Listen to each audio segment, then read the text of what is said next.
অনেক টাকার মালিক হব, কোটিপতি হব, বা আরো বেশি টাকার মালিক হব, টাকার পাহাড় গড়ে তুলব, এই যে চিন্তাগুলো, এইগুলো কি আপনি অহেতুক ভাবতেছেন? মানুষ যদি গঠনমূলক চিন্তা করতে পারে, মানুষ যদি কনস্ট্রাকটিভ ওয়েতে চিন্তা করতে পারে যে আমি জীবনে ইনকাম করব, তাহলে সে ইনকাম করা সম্ভব। আর যদি বলে যে না আমি ইনকাম করবো না, তাহলে ইনকাম কখনোই তার আসবে না। তো এই যে আমরা বিভিন্ন সিনেমাতে দেখে থাকি যে বালিশের মধ্যে টাকা, বিভিন্ন জায়গায় টাকা, মানে তুলার যে বালিশের তুলা মনে হয় না, সবকিছু টাকা। এখন এইগুলো যারা স্বপ্ন দেখে, আমার কাছে মনে হয় তারা একদিন টাকার মালিক হয়ে যায়। কারণ যে টাকা ইনকাম করতে চায় সেই করতে পারে, যে টাকা ইনকাম করতে চায় না সে ইনকাম করতে পারে না। বর্তমানে কি যে কন্টেন্ট ক্রিয়েশন করে অনেকেই ডলার যে মানে ইনকামের যে চিন্তা ভাবনা, এটাকে আমরা অনেকে ডিমোটিভেট করি যে কি বলে ডলার ইনকাম করবে, টাকা, অনেকেই বলে যে আমি ফেসবুক থেকে কোটি টাকা ইনকাম করবো। এটা তো কোনো অসম্ভবের কিছু না। আমি দেখতেছি যে এই যে ভাইরাল হয়ে গেল, কবিরাজ ভাইরাল হয়ে গেল, তাইজুল ভাইরাল হয়ে গেল, আর অনেকেই ভাইরাল হয়ে যায়। বা ভালো ভালো যারা কন্টেন্ট, সুমন কন্টেন্ট ক্রিয়েটর, উনি একটা ভিডিওতে বলছিল যে তার মাসিক ইনকাম 30 লক্ষ টাকা। তো এখন এগুলো তো আসলে হয়তো গল্প না, অবশ্যই গল্প। এখন আপনার কথা হলো আপনি কিভাবে এই ডিজিটাল প্ল্যাটফর্মকে ইউজ করবেন, বা আপনি কিভাবে বিজনেস করবেন, বিজনেসের চিন্তা করবেন, সেটা মূল বিষয়। এখন আপনার যে চিন্তা, আপনার সাথে যদি আপনার কাজের মিল না থাকে, তাহলে কিন্তু আপনার এই অহেতুক চিন্তাই হবে এবং নিছক চিন্তা হবে। আপনি চিন্তা করবেন যে আমি টাকার মালিক হব, এবং সেই ওয়েতে আপনাকে আগাইতে হবে, সেই ওয়েতে প্ল্যানিং করতে হবে, সেই ওয়েতে বিজনেস করতে হবে, সেই ওয়েতে উদ্যোক্তা হতে হবে। এবং সেটা যদি এই অনলাইন প্ল্যাটফর্মে হয়, সেটা অসম্ভব। বাংলাদেশে যদি একটা আমার আপনার থেকে যদি একটা অশিক্ষিত লোক, সে যদি এই ফুফা দিয়ে ভাইরাল হতে পারে এবং কোটি টাকা লাখ টাকা ইনকাম করতে পারে, আপনি কেন হতে পারবেন না? আপনি আপনার জায়গা থেকে এমন কিছু বলেন, বিজনেস স্ট্র্যাটেজিটা এমনভাবে রান করেন যেটা কিন্তু থেকে আপনি ইউনিক ওয়েতে, মানে আপনি সবারটাই দেখবেন। আপনি যে তারা যারা সফল হচ্ছে সবারটাই আপনি দেখবেন। আপনি মার্কেট অ্যানালাইসিস করেন, আপনি রিসার্চ করেন। এখন আপনারা আমাকে বলতে পারেন যে আমি কি রিসার্চ অ্যানালাইসিস করেছি। আসলে আমার ব্যাংকিং পেজ, এটা সবাই এরকম, এখানে বিনোদন নাই, এখানে তো বিনোদনবিহীন একটা পেজ, কোনো রং তামাশা নাই, কোনো কিছু নাই। মানুষের আর্থিক সেক্টরকে নিয়ে কথা বলা হয়।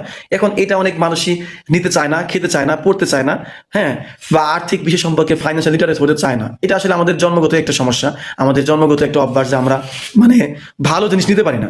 কিন্তু আপনি দেখেন এই যে কবিরাজি, হকারি বা বিভিন্ন কিছু করে যারা ভাইরাল হচ্ছে, এরা কিন্তু ঠিকই গেইন হচ্ছে।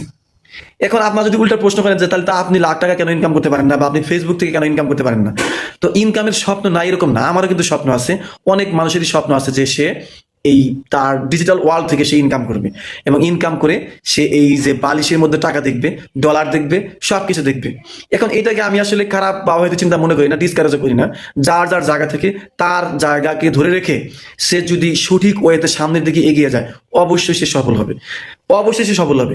এখন যদি আপনার যদি রিক্রিয়েশন ভিডিও আপনি করতে পারেন, আপনার যদি সেটা যদি স্কিল থাকে, এখন মানুষ কি, একজন মানুষ কিন্তু সবাইকে হাসাইতে পারে না, বা অনেকে কিন্তু চাইলেও হাসতেও পারে না। তো যারা হাসাইতে পারে, যারা কাঁদাইতে পারে, তারাই কিন্তু দেখা যাচ্ছে সফল হয়। বা অনেক সময় মোটিভেশনাল স্পিচ দিয়ে সফল হয়, অনেক সময় ইউনিক ওয়েতে মানে হোম মেড অনেক কিছু করে সফল হয়। তো সফল হওয়ার ট্রেন্ড কিন্তু শেষ নয়। আপনি কোন ট্রেন্ডিংয়ে যাবেন, আপনি কোন ট্রেন্ডিংয়ে কি করবেন, সেটা আপনার বিবেচনার বিষয়। এখন মানুষকে সমালোচনা যদি করেন, যে আমাকে যদি বলেন যে আমি কয় টাকা ইনকাম করি ফেসবুক থেকে, আমি যত লেকচার দিচ্ছি, আসলে আমার ইনকামের শখ কিন্তু আছে যে কোনোদিন যদি আমার এই ফেসবুকের এই ভাইরাল হয়, মানে আমার যে ফাইন্যান্সিয়াল পেজ ভাইরাল হয়, যদিও মানুষ ভাইরাল করবে না, কারণ ফাইন্যান্সিয়াল বিষয় নিয়ে কেউ আসলে সচেতন না। সচেতন হলো আমাদের বাংলাদেশে এখন এই রাগ করা নিয়ে, আমাদের রাগ করা টাইপের ভিডিও নিয়ে, তারপরে তাইজুল ইসলামের ভিডিও নিয়ে, এরাই নিয়ে। অর্থাৎ আপনি এই ভালো কিছু করে হয়তো আমি আমি নিজে কিন্তু স্বপ্ন দেখি যে আমি একদিন অনেক বড় একটা মানে কন্টেন্ট ক্রিয়েশন করব, মানুষ ফাইন্যান্সিয়ালি অনেক লিটারেট হবে, ফাইন্যান্সিয়ালি অনেক কিছু জানবে। আমি একদিন গর্ব করবো যে আমার এই ভিডিও দেখে এই যারা আমাকে মেসেজ দেয় যে ধন্যবাদ, কৃতজ্ঞতা প্রকাশ করে, এরকম লক্ষ লক্ষ মানুষ কৃতজ্ঞতা প্রকাশ করবে এবং লক্ষ লক্ষ মানুষ আমাকে ভালোবাসবে, এটা আমিও চাই, আপনিও চাইতে, আপনাকে কেউ মানা করে নাই। কিন্তু সমালোচনা যে করেন, সমালোচনা যারা করে তাদের সমালোচনা নিয়েই সামনে দিকে এগিয়ে যেতে হবে। কারণ সমালোচনা যদি সমালোচনা হিসেবে না নিয়ে সেটা যদি এনকারেজমেন্ট হিসেবে নেওয়া যায়, উৎসাহ নেওয়া যায়, উদ্দীপনা হিসেবে নেওয়া যায়, তাহলে সেই ব্যবসায়, সেই বিজনেসে গেইন করা সম্ভব। আর যদি সমালোচনা করলো আর আমি পিছিয়ে গেলাম, তাহলে কিন্তু কখনোই এই অন্ততপক্ষে ডিজিটাল ওয়ার্ল্ডে মানে সফল হওয়া সম্ভব নয়। ঢাকা বিশ্ববিদ্যালয়ের তাশরিক হাবিব স্যারের কথা আমি কয়েকটা ভিডিওতেই বলেছি।